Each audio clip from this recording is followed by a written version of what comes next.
啊，本來我就話唔使搭，大家好，我係出奇友，今日會同大家玩個嘅乜跨。啊，朝九晚六，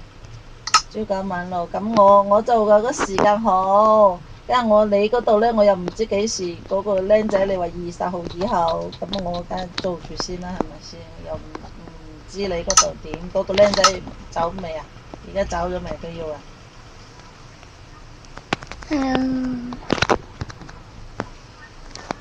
哦，你話你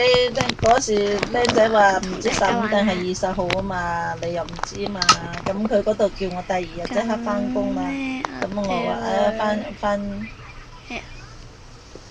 咁而家佢嗰度我走佢，我又唔好意思啊，佢數人介紹，而家得我一個樓面，嗰啲係雜工。佢又係老細，佢個仔是頭婆，謝仲榮同我哋拍片，樓面咧正式係咪好樓面得我開心啊？一個，咁佢老細謝仲榮咧，全部都嚟幫手嘅，有時同我旺嗰時哋幫手做樓大家面嘅，咁去拍呢個嘅嗰啲碗啊我的世界嗰啲嘢佢洗碗公司洗，YOYO 嗱嗱雜雜有個雜工，佢唔使我整嗰啲嘅，咁我哋就要去呢個小道。所以本來我唔想去嘅，因為長沙灣都遠啊嘛，我唔想，因為我返工唔想搭地鐵，即係諗住喺荃灣附近，即係好似咁近地，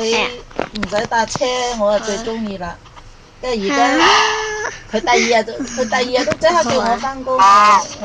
我嗰度冇做，第2日就即刻去咗嗰度返工啊嘛。所以我就話你嗰度又唔知20號到底係點樣，我嗰度我睇下我6號返工啦，6號已經喺嗰度返工啦。